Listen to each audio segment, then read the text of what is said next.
কেমন আছো সবাই? আশা করি সবাই সুস্থ ও ভালো আছো। পূর্বের ক্লাসে আমরা বেগ সম্পর্কিত প্রয়োজনীয় সকল বিষয় নিয়ে আলোচনা করেছিলাম। আজকে আমরা একইভাবে ত্বরণের প্রয়োজনীয় সকল বিষয় নিয়ে আলোচনা করব। পূর্বের ক্লাসে যখন আমরা বেগ নিয়ে আলোচনা করেছিলাম তখন আমরা 5টা স্টেপের কথা বলেছিলাম, যে বেগের সূত্র থেকে সংজ্ঞা, মাত্রা, একক, তাৎপর্য আর ম্যাথ, মানে এক কথায় ফিজিক্সের যে কয়টা স্টেপ আছে সবগুলা কমপ্লিট করা যায়। আজকেও আমরা ঠিক একইভাবে ত্বরণের ক্ষেত্রেও সংজ্ঞা, মাত্রা, একক, তাৎপর্য ও ম্যাথ সব কিছু নির্ণয় করব শুধুমাত্র সূত্র থেকে। তাহলে চলো দেরি না করে ক্লাসের মূল অংশে যাওয়া যাক। তো প্রথমেই আসো আমরা জেনে নিই ত্বরণের সূত্রটা, কারণ আমরা যেহেতু সূত্র থেকে সমস্ত কিছু নির্ণয় করব সেহেতু প্রথমেই আমাদের জানা উচিত ত্বরণের সূত্র কোনটি। তো দেখো, আমরা জানি ত্বরণকে এ দ্বারা প্রকাশ করা হয়, ত্বরণ এ সমান ভি ডিভাইড বাই টি। এখন ভি হচ্ছে বেগ আর টি হচ্ছে কি সময়। এখন এখানে একটা জিনিস তোমাকে আগেই ক্লিয়ার করে দিই, গত ক্লাসে যেমন বলেছিলাম এই ক্লাসে একইভাবে কাজ করব, তেমনিভাবে গত ক্লাসে নেই আজকে আমরা কাজ করব। তো লক্ষ্য করো, দেখো নিচে যে অংশটি থাকে, অর্থাৎ এখানে নিচে যে টি অংশ আছে এটা কি নির্দেশ করে? একক। আর উপরেরটা কি বলেছিলাম আমি? যে পরিমাণ। তাহলে এই এই ত্বরণের ক্ষেত্রে সময়টা হবে কি একক আর বেগটা হবে যে পরিমাণ। তাহলে চলো প্রথমে দেখে নিই এই 5টা স্টেপের মধ্যকার প্রথমটা হচ্ছে কি সংজ্ঞা। তাহলে প্রথমেই আসি, ত্বরণ কাকে বলে? লক্ষ্য করে দেখো, ত্বরণ কাকে বলে, এটা জ্ঞানমূলক প্রশ্ন হয়ে থাকে। তো তুমি এখান থেকে কিভাবে সংজ্ঞা দিবা? তো আমি কি বলেছি, নিচেরটাকে একক ধরতে হয়। তার মানে কি একক কোনটা? একক সময় না? তাহলে একক সময়ে কোনো বস্তু বা ব্যবস্থা, কেন? কারণ কোনো গাড়িও হতে পারে বা কোনো মানুষও হতে পারে কিংবা অন্য কিছু হতে পারে, এজন্য আমরা বস্তু বা ব্যবস্থা বলছি, এটা আমি গত ক্লাসে বলেছিলাম। তাহলে একক সময়ে কোনো বস্তু বা ব্যবস্থা যে পরিমাণ বেগ প্রাপ্ত হয় বা যে বেগ প্রাপ্ত হয় তাকে কি বলে? ত্বরণ বলে। তাহলে সংজ্ঞাটা কি আসতেছে দেখো তো, একক সময়ে কোনো বস্তু বা ব্যবস্থা যে বেগ প্রাপ্ত হয় তাকে ত্বরণ বলে। লক্ষ্য করে দেখো নিচে যেটা আছে ওটাকে কি ধরেছি আমি? একক। দেখো একক সময়ে কোনো বস্তু বা ব্যবস্থা যে বেগ, ওই যে বলছি না উপরেরটা কি পাওয়া হবে? যে পরিমাণ হবে। তাহলে উপরে কি আছে? বেগ আছে, তাহলে বেগটা কি হবে? যে পরিমাণ বা যে। তাহলে যে বেগ প্রাপ্ত হয় তাকে কি বলা হয়? ত্বরণ বলে। এবার আসো, সংজ্ঞার পরে আমাদের দ্বিতীয় স্টেপ কি ছিল? মাত্রা। এবার আমরা শিখবো মাত্রা। দেখো সূত্র থেকে আমরা মাত্রা নির্ণয় করব। তো আমরা কি জানি? ত্বরণ এ সমান ভি ডিভাইড বাই টি। এখন আমরা বেগ, ভি কি বেগ আর টি কি সময়, তাহলে বেগের জায়গাতে আমরা বেগের মাত্রা বসাবো, সময়ের জায়গাতে আমরা সময়ের মাত্রা বসাবো। দেখো পূর্বের ক্লাসে আমরা বেগের মাত্রা নির্ণয় করেছিলাম। বেগের মাত্রা কিভাবে নির্ণয় করছিলাম এটা গত ক্লাসে আমি বলেছি বিস্তারিত। তোমরা যারা গত ক্লাসটি মিস করে গেছো, বারবার বলছি গত ক্লাসটা খুবই গুরুত্বপূর্ণ একটি ক্লাস ছিল, মানে ফার্স্ট বেসিক স্টেপ ছিল। তো যারা ওই ক্লাসটি মিস করে গেছো তারা এই ভিডিওর ডিসক্রিপশন বক্সে দেওয়া লিঙ্ক থেকে অথবা এই ভিডিওর ইন্ড স্ক্রিন থেকে ভিডিওটি অবশ্যই দেখে আসবে। লক্ষ্য করে দেখো গত ক্লাসে আমরা নির্ণয় করেছিলাম বেগের মাত্রা কি? LT inverse 1। তাহলে আমরা কি এই যে মাত্রা নির্ণয় করেছিলাম, যেহেতু তাহলে বেগের জায়গাতে বেগের মাত্রা বসায় দাও, এলটি ইনভার্স 1 ডিভাইড বাই টি এর মাত্রা। এখন টি হচ্ছে সময়, সময়ের মাত্রা কি? এটাও গত ক্লাসে আমি শিখিয়েছিলাম। সময়ের মাত্রা কি? বড় হাতের টি। তাহলে সময়ের মাত্রার কাছে বড় হাতের টি বসাও। এখন ক্যালকুলেশন করো, তাহলে এল টি ইনভার্স 1 তো আগে থেকেই ছিল উপরে। তো দেখো এটা ভাগ অবস্থায় ছিল না? তো আমরা কি জানি, একই জাতীয় রাশি বা যে কোনো রাশি যদি ভাগ অবস্থায় থাকে তাহলে উপরে গেলে পাওয়ারগুলো কি করতে হয়? বিয়োগ করতে হয়। তার মানে টি এর উপর কিছু নয়, মানে কত আছে? 1 আছে। তাহলে উপরে গেলে কি হবে? -1 হবে। টি এর পাওয়ারের সঙ্গে কেন -1 হলো? কারণ দেখো এটাও টি এটাও টি, তার মানে কি এর পাওয়ারটা এর পাওয়ার সঙ্গে কি হবে? বিয়োগ হবে। তাহলে ক্যালকুলেশন করলে কি পাচ্ছি আমরা? এলটি ইনভার্স 2 পাচ্ছি। এটাই হচ্ছে আমাদের ত্বরণের মাত্রা। আমি কিন্তু বারবার বলছি যে বেগের মাত্রা, ত্বরণের মাত্রা কিংবা বেগ সম্পর্কিত তথ্যগুলো আর ত্বরণ সম্পর্কিত তথ্যগুলো আমি প্রথমে শিখিয়ে নিচ্ছি, কারণ পরবর্তীতে যখন আমরা বড় বড় সূত্রের ক্ষেত্রে মাত্রা একক নির্ণয় করব তখন সরাসরি বেগ আর ত্বরণের মাত্রাগুলো আমরা বসিয়ে দেব। এজন্য আগেই তোমরা এই বিষয়গুলো ক্লিয়ার করে নাও। তো এটা ছিল বেগের মাত্রা, ত্বরণের মাত্রা। এবার আসো ত্বরণের একক। দেখো আমরা একক নির্ণয় করব। তাহলে দেখো ত্বরণ এর সমান কি জানি আমরা? V by T. আমি কারণ বলেছি যে প্রত্যেকটা জিনিস আমরা নির্ণয় করব কোথা থেকে? সূত্র থেকে। তাহলে সূত্র আমি লিখে নিয়েছি। এখন একক বের করব, তাহলে উপরে ভি সমান কি? বেগ। তাহলে বেগের জায়গাতে বেগের একক, নিচে সময় আছে, সময়ের জায়গাতে সময়ের একক। তাহলে মাঝখানে ডিভাইড আছে, ডিভাইড দিয়ে নিলাম। তাহলে বেগের জায়গাতে বেগের একক লেখো। দেখো পূর্বের ক্লাসে আমরা নির্ণয় করেছিলাম বেগের একক কি ছিল? M S inverse 1। তাহলে বেগের একক কি? M S inverse 1। আর সময়ের একক কি?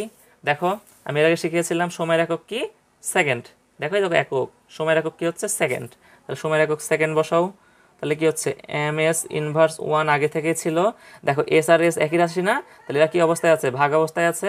আর এর উপরে কিছু না মানে কত আছে, ওয়ান আছে। তাহলে একই জাতীয় রাশি যদি ভাগ অবস্থায় থাকে পাওয়ারগুলো কি করতে হয়, বিয়োগ করতে হয়। তার মানে বিয়োগ ওয়ান, মানে এই এস এর উপরকার পাওয়ারটা উপরে গেলে কি হবে, ইনভার্স ওয়ান হয়ে যাবে। তাহলে আমরা পাচ্ছি কি মোট S M S inverse two, মানে মাইনাস ওয়ান আর মাইনাস ওয়ান মিলে কি হয়, মাইনাস টু উৎপন্ন হয়। এটাই হচ্ছে বেগের একক। এবার আসো ত্বরণের তাৎপর্য। দেখো বেগের তাৎপর্য আমরা যেভাবে নির্ণয় করেছিলাম, আমরা ঠিক সেইভাবে সংজ্ঞার সাথে তুলনা করেই ত্বরণের তাৎপর্য নির্ণয় করব। তো লক্ষ্য করে দেখো এখান থেকে প্রশ্ন কিভাবে হয়, অনুধাবনমূলক প্রশ্ন কিভাবে আসে দেখো। যে মনে করো এরকম প্রশ্ন আসলো, 2 × 10⁵ মিটার পার সেকেন্ড স্কোয়ার ত্বরণ বলতে কি বোঝায়। তার মানে তোমাকে এখন বুঝতে হবে যে এই টপিকটা কিভাবে তুমি ক্লিয়ার করবা। ঠিক আছে, এখন এই টপিকটা ক্লিয়ার করার জন্য তোমাকে কয়েকটা জিনিস লক্ষ্য রাখতে হবে। তো লক্ষ্য করে দেখো, আমরা কি জানি এ সমান ভি ডিভাইড বাই টি। আমি গত ক্লাসে বলেছিলাম কি, যে যদি সূত্র ভাগ অবস্থায় থাকে, আমি সূত্রে আগেই বলে নিয়েছি নিচেরটাকে কত ধরতে হবে, একক। তার মানে নিচের টিটাকে কী ধরতে হবে, একক। শব্দের অর্থ কি, এক। আর উপরেরটা কি, যে পরিমাণ, তার মানে কি উপরেরটা যেই প্রশ্নের যে মানটা দেওয়া আছে এই মানটা বসাই দিলে কাজ হয়ে যাবে। কেন দেখো, আমি আগে বলেছিলাম কি, আমি যেভাবে ক্যালকুলেশন করি না কেন, এই 2 × 10⁵, মানে প্রশ্নে যেই মানটা দেওয়া থাকবে এই মানটা পরিবর্তন করা যাবে না। তাহলে আমাদের মান কি 2 × 10⁵। তাহলে এই মানটা কখন পরিবর্তন হবে না, কারণ সূত্রে আমার ভি ডিভাইড বাই টি আছে। এখন লক্ষ্য করে দেখো, আমরা নিচেরটাকে যদি এক ধরি আর উপরেরটাকে যদি আমরা প্রশ্নের মান ধরি, তাহলে দেখো নিচে ওয়ানের কোনো ভ্যালু নাই, মানে 2 × 10⁵ থাকতেছে, মানে কি এই প্রশ্নের মানের কোনো পরিবর্তন হচ্ছে না। এই জন্য আমরা নিচেরটাকে সবসময় এক ধরবো, কারণ ওই যে আমরা প্রথমে সংজ্ঞার ক্ষেত্রেই বলে দিয়েছিলাম সময়টা কি হবে, একক হবে। তাহলে একক শব্দের অর্থ কি, এক। তারপরে নিচেরটা কি হবে, এক। দেখো নিচেরটা আমি এক ধরেছি আর বাকি মানটা প্রশ্নের ধরেছি। তাহলে অ্যান্সার কীভাবে লিখবো, আমরা সংজ্ঞার সাথে তুলনা করে লিখবো। তো সংজ্ঞা আমরা কি লিখেছিলাম, সংজ্ঞা লিখেছিলাম কি, একক সময়ে কোনো বস্তু বা ব্যবস্থা যে বেগ প্রাপ্ত হয় তাকে ত্বরণ বলে। তাহলে কি এককের জায়গাতে এক বসাবো আর যে বেগের জায়গাতে কি বসাবো, প্রশ্নের মান বসাবো। তাহলে আমরা অ্যান্সার কি পাচ্ছি, যে 1 সেকেন্ডে, দেখো একক সময়ে, তাহলে কি একক সময়ের একক কি সেকেন্ড। তাহলে 1 সেকেন্ডে কোনো বস্তু বা ব্যবস্থা, কোনো বস্তু বা ব্যবস্থা দেখো যে বেগ প্রাপ্ত হয়, তার মানে কি উপরেরটাকে প্রশ্নের মান ধরতে হবে বেগেরটাকে। তাহলে প্রশ্নে কত দেওয়া আছে, 2 × 10⁵। তাহলে 2 × 10⁵ মিটার পার সেকেন্ড বেগ প্রাপ্ত হয় তাকে ত্বরণ বলে, বেগ প্রাপ্ত হয় তাকে এত মিটার পার সেকেন্ড স্কোয়ার ত্বরণ বলে। তো এখানে লক্ষ্য করে দেখো, আমি এই জায়গাটা আমি প্রত্যেকদিন বলে দিই, কারণ এই জায়গাতে ভুল হওয়ার সম্ভাবনা থেকে যায়। যেখানে আমরা সময়ের কথা বলবো সেখানে সময়ের একক বসাবো, যেখানে আমরা বেগের কথা বলবো সেখানে আমরা বেগের একক বসাবো, যেখানে আমরা ত্বরণের কথা বলবো সেখানে আমরা ত্বরণের একক বসাবো। আর এই যে বেগের একক, ত্বরণের একক, এগুলো আমরা কেন শিখে নিচ্ছি, কারণ আমাদের প্রশ্নে অঙ্ক করার সময় যদি মান কিলোমিটারে দেওয়া থাকে তাহলে মানটাকে অবশ্যই মিটারে নিয়ে আসতে হবে, কারণ মিটার হচ্ছে দূরত্বের এসআই একক। আবার বেগ যদি কিলোমিটার পার আওয়ারে দেওয়া থাকে তাহলে অবশ্যই আমাদেরকে মিটার পার সেকেন্ডে নিয়ে আসতে হবে, কারণ দেখো আমরা একক কি শিখেছি, মিটার পার সেকেন্ড। ত্বরণের মানটাও যদি কিলোমিটার পার আওয়ার কিংবা অন্য কোনো মানে দেওয়া থাকে তাহলে অবশ্যই তাকে কিসে নিয়ে আসতে হবে, মিটার পার সেকেন্ড স্কোয়ারে নিয়ে আসতে হবে। তার মানে এখানে থেকে বোঝা যাচ্ছে কি, যে আমরা যে এককটা নির্ণয় করতেছি এই একক নির্ণয়টা আমাদের ম্যাথের ক্ষেত্রেও দরকার হবে। মানে ভিন্ন কোনো এককে মান যদি দেওয়া থাকে আমাদেরকে এই যে একক বের করছি এই বেগ আর এই ত্বরণের এই এককে নিয়ে আসতে হবে। যেমন দূরত্বের এসআই একক মিটার, তার মানে কি যদি কিলোমিটার থাকে তাহলে মিটারে নিয়ে আসতে হবে, যদি ঘন্টাতে থাকে তাহলে কিসে নিয়ে আসতে হবে, সময়ের ক্ষেত্রে সেকেন্ডে নিয়ে আসতে হবে। তো যখন আমরা অঙ্ক করব তখন আমরা এই বিষয়টি ক্লিয়ার হয়ে যাব। তো দেখো এটা ছিল ত্বরণের হচ্ছে তাৎপর্য। আশা করি বিষয়টি তোমাদের কাছে ক্লিয়ার। এবার দেখো আমরা ম্যাথ করব, আমরা 3 ধরনের ম্যাথ সলিউশন করব। এই 3 ধরনের ম্যাথ সলিউশন করলেই মোটামুটি আমাদের ত্বরণ সম্পর্কিত বিষয়গুলো ক্লিয়ার হয়ে যাবে, যে কীভাবে তোমরা সূত্র ধরবা, কীভাবে অঙ্ক করবা, এই বিষয়গুলো আর কি। তো দেখো প্রথম যে ম্যাথ, সে ম্যাথে কি বলা হয়েছে, যে কোনো একটি বাস 1.2 মিনিটে 28 মিটার পার সেকেন্ড বেগ প্রাপ্ত হলে বাসের ত্বরণ নির্ণয় করো। তো প্রথম কাজ কি বলেছি আমি, প্রথম কাজ ডান পাশে আমাদের মানগুলো লিখে নেওয়া। তাহলে ডান পাশে মানগুলো লিখবো। এবার প্রথম কাজ আমি ডান পাশে টান দিয়েছি, এবার সিরিয়াল রিডিং পড়তে হবে। তাহলে কোনো একটি বাস 1.2 মিনিটে, তাহলে মিনিট কিসের একক, মিনিটকে কী দ্বারা প্রকাশ করা হয়, টি। তাহলে টি এর মান কত, 1.2 মিনিট। এখন আমি আগেই বলেছি এই যে এককগুলো আমাদের প্রয়োজন হবে, সময়ের একক কি, যে টি এর একক কি সেকেন্ড, তার মানে এখানে দেওয়া আছে কি মিনিট, তার মানে মানটাকে আমাকে কিসে নিয়ে আসতে হবে, সেকেন্ডে নিয়ে আসতে হবে। তাহলে মিনিটকে কীভাবে সেকেন্ড করবা, আমরা কি জানি 1 মিনিট ইকুয়াল টু 60 সেকেন্ড। এখন লক্ষ্য করে দেখো আমাদের মিনিট থেকে মানটা কিসে নিয়ে আসতে হবে, সেকেন্ডে নিয়ে আসতে হবে। তাহলে তীরটা কোন দিকে যাবে, মিনিট থেকে সেকেন্ডের দিকে তীর যাবে। তাহলে মিনিট থেকে সেকেন্ডের দিকে তীর যাবে, তার মানে কি মিনিটের অংশ থেকে সেকেন্ডের সংখ্যার দিকে তীর যাবে। তাহলে দেখো এক ছিল, করতে হবে কত, 60, মানে কি এক ছোট 60 কি বড়, তাহলে ছোট থেকে বড় করতে হলে কি করতে হয়, গুণ করতে হয়। তার মানে 60 দ্বারা 1.2কে গুণ করতে হবে। তাহলে 1.2 গুণন 60, তাহলে কত হচ্ছে, এটা ক্যালকুলেশন করো। দেখো 1.2 গুণন 60, তাহলে কত হচ্ছে, 72 সেকেন্ড। দেখছো 72 সেকেন্ড, আমরা খুব সহজে কিন্তু অ্যান্সারটা পেয়ে যাচ্ছি। ঠিক আছে, তো দেখো প্রত্যেকটা এই নিয়মেই হবে, তীর যেদিকে যাবে সেদিকে আমাদের মান নিয়ে যেতে হবে। ছোটোর থেকে যদি বড় করতে হয় মান, তাহলে গুণ করতে হবে, আর বড় থেকে ছোটো করতে হলে ভাগ করতে হবে। এই বিষয়টা আমি গতদিন ক্লিয়ার করেছিলাম, তারপরে আমি বলে দিলাম। তো দেখো 1.2 মিনিটে 28 মিটার পার সেকেন্ড বেগ, তাহলে বেগকে কী দ্বারা প্রকাশ করা হয়, ভি দ্বারা। তাহলে ভি ইকুয়াল টু কত হচ্ছে, 28 মিটার পার সেকেন্ড। বেগ প্রাপ্ত হলে বাসের ত্বরণ নির্ণয় করো, মানে এ ইকুয়াল টু হোয়াট। এখন আমরা সূত্র কি জানি, a equal to v divide by t. ঠিক আছে, তাহলে কি মান বসাও, ভি এর মান কত পেয়েছি আমরা, 28।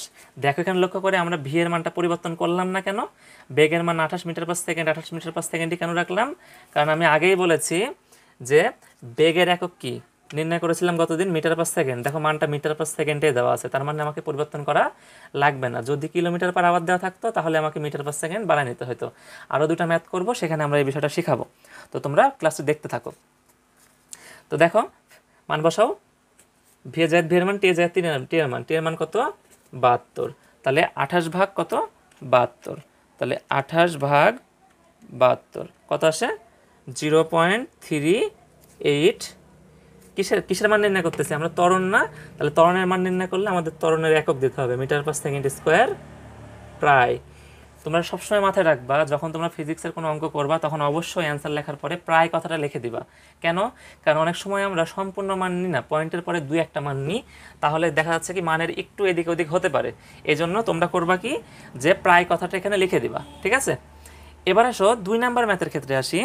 দেখো 2 নাম্বার প্রবলেমে কি বলা হয়েছে, 2 নাম্বার প্রবলেমে বলা হয়েছে কোনো একটি মোটর বাইক 26 সেকেন্ডে 33 কিলোমিটার পার আওয়ার বেগ প্রাপ্ত হলে গাড়িটির বা মোটর বাইকের ত্বরণ নির্ণয় করো। তো প্রথম কাজ কি আমাদের, ডান পাশে এভাবে টান দেওয়া, দেওয়ার পর সিরিয়াল রিডিং পড়ো। কোনো একটি মোটর বাইক 26 সেকেন্ডে, ঠিক আছে 26 সেকেন্ডে, তাহলে সেকেন্ড কিসের একক, সময়ের একক, টি ইকুয়াল টু 26 সেকেন্ড। দেখো সময়ের একক কি, সেকেন্ড। দেখো সময়ের এসে একক কি, সেকেন্ড, তার মানে মানও দেওয়া আছে আমার সেকেন্ডে, তার মানে আমাকে পরিবর্তন করতে হবে না। 26 সেকেন্ডে 33 কিলোমিটার পার আওয়ার বেগ, তাহলে বেগকে কী দ্বারা প্রকাশ করা হয়, ভি দ্বারা। ভি কত, 33 কিলোমিটার পার আওয়ার। এখন লক্ষ্য করে দেখো আমরা বেগের একক কি শিখেছি, দেখো আমরা বেগের একক শিখেছি মিটার পার সেকেন্ড, তার মানে অবশ্যই আমাদের এই মানটাকে কিসে নিয়ে আসতে হবে, মিটার পার সেকেন্ডে নিয়ে আসতে হবে। এখন মিটার পার সেকেন্ডে কীভাবে নিয়ে আসবা, দেখো 33-এর জায়গায় 33 থাক, কিলোমিটারের উপরে কিছু নেই, মানে কিলোমিটার উপরেই আছে, পার আওয়ার। দেখো ইনভার্স কখন হয়, ভাগ থাকলে উপরে গেলে ইনভার্স হয়, তার মানে ঘন্টাটা কোথায় আছে, নিচে আছে। তাহলে 33 গুণন, এখন কিলোমিটারে কিসে বানাইতে হবে, দেখো তো লক্ষ্য করে, কিলোমিটারে কিসে বানাইতে হবে, মিটারে বানাইতে হবে। তাহলে 1 কিলোমিটার সমান কত মিটার, 1000 মিটার ডিভাইড বাই, এবার ঘন্টা কিসে বানাইতে হবে, নিচেরটাকে সেকেন্ড বানাইতে হবে। তার মানে কি, ঘন্টাকে যদি সেকেন্ড বানাও তাহলে কি হয়, 60 মিনিটে 1 ঘন্টা, 60 সেকেন্ডে 1 মিনিট, তাহলে 60 গুণন 60 কত হয়, 3600 সেকেন্ডে হয় 1 ঘন্টা। এবার ক্যালকুলেশন করে দিলেই আমরা কিলোমিটার পার আওয়ার থেকে মিটার পার সেকেন্ডের মানটা পেয়ে যাব। তো দেখো কত হচ্ছে দেখি, তাহলে 33 গুণন 1000 ভাগ 3600, 9.117, বেগের একক কি, মিটার পার সেকেন্ড। ঠিক আছে, তাহলে আমরা বেগের মান পেয়ে গেছি। তাহলে কি, গাড়িটির বা মোটর বাইকের ত্বরণ নির্ণয় করো, তার মানে এ ইকুয়াল টু হোয়াট। তাহলে আমি এখানে সূত্র কি জানি, a equal to v divide by t. তাহলে ভি এর জায়গাতে ভি এর মান বসাও, 9.17 ডিভাইড বাই টি এর মান কত, 26। তাহলে 9.17 ভাগ করো, ভাগ কত, 26, তাহলে মান আসছে কত আমার, 0.35। এখন এখানে আমরা কি নির্ণয় করলাম, ত্বরণ নির্ণয় করলাম, তার ত্বরণ একক কি, মিটার পার সেকেন্ড স্কোয়ার। আর ওই যে আগেই বলেছি যে অ্যান্সার লিখবে তার পাশে কি লিখে দিবা, প্রায় লিখে দিবা। কারণ তোমরা লক্ষ্য করে দেখো আমরা যখন অ্যান্সার নির্ণয় করেছি তখন পয়েন্টের পরে অনেক সংখ্যা আছে, তার মানে কি আমাদের মানটা একটু এদিক ওদিকে হতে পারে, এই জন্য আমরা লাস্টে কি লিখে দিব, প্রায় কথাটা লিখে দিব। তো এটা ছিল আমাদের 2 নম্বর প্রবলেম। আশা করি বিষয়টি তোমরা বুঝতে পেরেছো। এবার আসো 3 নম্বর প্রবলেম। এই প্রবলেমটা করলেই মোটামুটি আমাদের মানে ত্বরণ সম্পর্কিত বিষয়গুলো টোটালি ক্লিয়ার হয়ে যাবে। তো লক্ষ্য করে দেখো, প্রথম কাজ কি আমাদের, ডান পাশে টান দিয়ে মানগুলো লেখা। এখন মানগুলো লিখতে হলে আমাদের কি করতে হবে, সিরিয়ালে রিডিং পড়তে হবে। তাহলে আসিফ দৌড় প্রতিযোগিতায় 2.5 মিনিটে, তাহলে মিনিট কিসের একক, টি এর একক, কত হচ্ছে 2.5 মিনিটে। প্রকাশের রাশিটা অবশ্যই তোমাদের লাগবে, কারণ সূত্রে প্রকাশের রাশিটা দেওয়া আছে। তাহলে তোমরা যদি প্রকাশের রাশি না জানো তাহলে তোমরা অবশ্যই ম্যাথগুলো করতে পারবা না। দেখো এই যে প্রকাশের রাশিটি এর একক কি সেকেন্ড, তখন কেন বুঝতে পারতেছো যে মিনিট বা সেকেন্ড থাকলে এগুলো কি হচ্ছে সময়, তার মানে টি হবে মান। দেখো টি ইকুয়াল টু মান লিখে নিয়েছি। তার মানে অবশ্যই প্রকাশের রাশিগুলো তোমাদের কাছে খুবই গুরুত্বপূর্ণ। তো আমি বারবার বলছি, যারা গত ক্লাসটি মিস করে গেছো তারা অবশ্যই এই ভিডিওর ডিসক্রিপশন বক্সে দেওয়া লিঙ্ক থেকে অথবা এই ভিডিওর শেষে স্ক্রিনের উপর আমি ওই ভিডিওটা দিয়ে রাখবো, তোমরা ওখান থেকে অবশ্যই ভিডিওটি দেখে আসবে। তো দেখো 2.5 মিনিট, তাহলে মিনিটকে আমাকে কী করতে হবে, সেকেন্ডে নিয়ে আসতে হবে। কেন, কারণ সময়ের একক কি, এসে একক কি সেকেন্ড, তার মানে আমাকে মিনিটকে কিসে নিয়ে আসতে হবে, সেকেন্ডে নিয়ে আসতে হবে। এখন মিনিটকে সেকেন্ডে নিয়ে আসা আমি কিছুক্ষণ আগে শিখিয়েছি। দেখো 1 মিনিট সমান 60 সেকেন্ড, তাহলে মিনিটকে আমরা সেকেন্ডে নিয়ে যাব, মানে 1কে আমরা কোথায় নিয়ে যাব, 60 নিয়ে যাব। তাহলে 1 ছিল ছোট, 60 কি বড়, তাহলে কত হচ্ছে 1 থেকে 60 মানে কি ছোটোর থেকে বড়। আর ছোটোর থেকে বড় করতে হলে কি করতে হয়, গুণ করতে হয়। তার মানে এই 2.5 যে মানটা দেওয়া আছে এই মানকে 60 দ্বারা আমরা কি করব, গুণ করব। তাহলে 2.5কে যদি আমরা 60 দ্বারা গুণ করি তাহলে কত আসে দেখো তো, 2.5 গুণন 60 কত হয়, 150 সেকেন্ড। দেখো খুব সহজে কিন্তু আমরা এইভাবে নির্ণয় করতে পারি। তোমরা এই বিষয়টা ক্লিয়ার রাখবা, কারণ বেসিক ক্লিয়ার থাকলে তোমরা যে কোনো ম্যাথে সলিউশন করতে পারবে, তোমাদের তেমন কোনো সমস্যা হবে না। তো গেল, তারপরে কি 2.5 মিনিটে 2.1 কিলোমিটার। দেখো তাহলে কিলোমিটার দূরত্ব, তাহলে দূরত্বকে কি দ্বারা প্রকাশ করা হয়, এস দ্বারা প্রকাশ করা হয়। দেখো যেটাকে মান মানে যার মান বলবে আমরা তার প্রকাশের রাশি আমরা এখানে ব্যবহার করব। তাহলে দূরত্ব অতিক্রম করে, তাহলে দূরত্ব কত 2.1 কিলোমিটার, তাহলে দূরত্ব কত 2.1 কিলোমিটার। এখন এই যে দূরত্ব, দৈর্ঘ্য, সরণ তিনটা একই জাতীয় রাশি, এদের একক কি মিটার। তার মানে কিলোমিটারকে কি করতে হবে, আমাদেরকে মিটারে নিয়ে আসতে হবে। তাহলে কিলোমিটারকে মিটারে কীভাবে নিয়ে আসা যায়, আমরা কি জানি 1 কিলোমিটার সমান সমান 1000 মিটার। তাহলে আমরা কিলোমিটার থেকে মান কিসে নিয়ে আসবো, মিটার নিয়ে আসবো। তাহলে কিলোমিটার থেকে তীর চিহ্ন কোন দিকে হবে, মিটারের দিকে হবে। তাহলে কিলোমিটার থেকে তীর চিহ্ন মিটারের দিকে হবে, তার মানে কি 1 থেকে তীর চিহ্ন 1000-এর দিকে হবে। তাহলে 1 ছোট ছিল, নিয়ে যাচ্ছি কোথায়, বড়োর দিকে। তাহলে ছোটোর থেকে বড় করতে হলে কী করতে হয়, গুণ করতে হয়। তার মানে কী করতে হবে, 2.1কে 1000 দ্বারা আমাদের কী করতে হবে, গুণ করতে হবে। তাহলে 2.1কে 1000 দ্বারা গুণ করলে কত হয়, 2100 মিটার। তাহলে আমরা পাইলাম কত, দূরত্ব 2100 মিটার। আমরা ত্বরণ নির্ণয় করো, তার মানে কি এ ইকুয়াল টু হোয়াট, ঠিক আছে, এ ইকুয়াল টু হোয়াট। এখন সূত্র কি জানি আমরা ত্বরণের, এ ইকুয়াল টু কি ভি ডিভাইড বাই টি। এখন লক্ষ্য করে দেখো যে এখানে কি কোনো ভি এর মান দেওয়া আছে, বেগের মান দেওয়া আছে, বেগের মান কিন্তু দেওয়া নাই, সময়ের মান দেওয়া আছে। তার মানে যেটার মান দেওয়া থাকবে না সেটাকে আমাকে ভাঙতে হবে। তাহলে দেখো আমরা পাই কি, বা এ ইকুয়াল টু ভি সমান সমান, আবার কি পাই আমি এখানে যেহেতু এস দেওয়া আছে, দূরত্বের সূত্র কি পাই, ভি সমান সমান, আমরা গত ক্লাসে শিখছিলাম না, ভি সমান সমান এস ডিভাইড বাই টি, আর নিচে আছে কি টি। তাহলে দেখো এবার মান বসিয়ে দাও। তাহলে এ সমান সমান, এটা হচ্ছে মেন ডিভাইড, এস এর মান কত 2100, ডিভাইড বাই সময়ের মান কত 150, মেন ডিভাইড তার নিচে কি আবার সময় না, তার মানে কি 150। তাহলে আগে তোমরা 2100কে 150 দ্বারা ভাগ করে নাও, উপরের অংশ কাজ করে নেব, তারপরে 2 অংশ কাজ করব। তাহলে 2100কে 150 দ্বারা ভাগ, 2100কে 150 দ্বারা ভাগ, তাহলে কত আসতেছে 14, ডিভাইড বাই কত, নিচে আবার কত আছে 150। এবার 14কে আবার ভাগ দাও কত দ্বারা, 150 দ্বারা ভাগ দাও, তাহলে কত আসতেছে 0.093। তাহলে ত্বরণ না, তাহলে ত্বরণের একক মিটার পার সেকেন্ড স্কোয়ার, আর লাস্টে আমাদের কি লিখে দিতে হবে, প্রায়। এটাই হচ্ছে আমাদের কাঙ্ক্ষিত অ্যান্সার। এখন তোমরা যদি মনে করো যে না আমি ভাগেরটাকে উল্টিয়ে দিয়ে আমি করব তাও একই অ্যান্সার আসবে, তুমি যদি মনে করো না আমি উপরেরটা আগে ভাগ করে দিব, মানে উপরের কাজটুকু শেষ করে নিব, তারপরে যে মান পাবো ওই মানে আবার ক্যালকুলেশন করব, তাও হবে। তোমরা যেভাবে যাবা সেভাবেই হবে। তো এই জিনিসটা সহজ, এই জন্য আমি তোমাদেরকে এইভাবে করে দিলাম যাতে করে তোমাদের বুঝতে সমস্যা না হয়। তাহলে দেখো আমি বলেছিলাম কি, সূত্র থেকে সংজ্ঞা, মাত্রা, একক, তাৎপর্য, ম্যাথ সবগুলো নির্ণয় করা যায়।